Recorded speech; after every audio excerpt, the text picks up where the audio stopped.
বাংলাদেশে গ্রাহকরা যদি ব্যাংকে টাকা রাখার পর সেই গচ্ছিত অর্থ চাহিদা মাত্র নির্দিষ্ট চার্জ কর্তনের মাধ্যমে সেই টাকা ফেরত নিতে পারে, তাহলে মোবাইল কোম্পানির কাছে আমরা যারা গ্রাহকরা মোবাইলের টাকা রিচার্জ করি এবং ডাটা রিচার্জ করি, সেই অব্যবহৃত ডাটা এবং মোবাইলের সেই টাকা অর্থাৎ রিচার্জকৃত টাকা ব্যবহার করার পর কিংবা ব্যবহার যদি আমি না করি, তাহলে নির্দিষ্ট মেয়াদান্তে সেই টাকাগুলোর কোনো ফেরত আমরা পাই না। অর্থাৎ সেই নির্দিষ্ট মেয়াদে সেই টাকাগুলো যে কোনো উপায়ে মোবাইল কোম্পানিগুলোর হাতে নিয়ে যায়।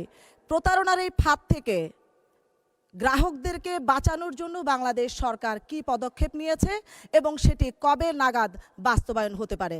ধন্যবাদ মাননীয় স্পিকার। মাননীয় মন্ত্রী। ধন্যবাদ মাননীয় স্পিকার।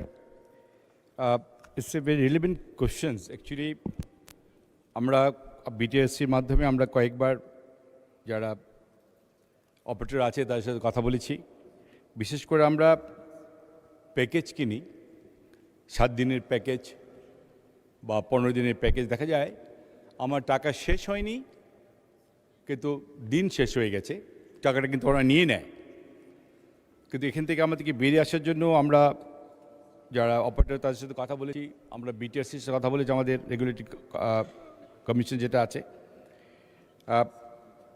আর তাছাড়া আরেকটা আছে ড্রপ, কল ড্রপ, এটা নিয়েও কথা বলেছি আমরা আরও অধিকতভাবে কথা বলতে হবে, আমাদের অপারেটরের সাথে বসতে হবে, কারণ তাদের কিছু বিজনেস পলিসি আছে যার জন্য অনেক সময় তাদের নানা রকম এক্সকিউজ দেয় তারা, যে এই জন্য আমরা করতে পারছি না।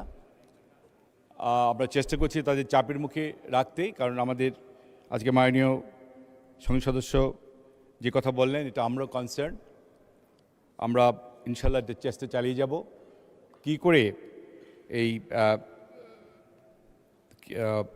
কি বলে এটাকে প্রবলেম থেকে বেরিয়ে আসা যায়। এটা আমরা নিশ্চয়ই আমরা চাপে রাখবো যারা অপারেটর আছেন। ধন্যবাদ মাননীয় স্পিকার।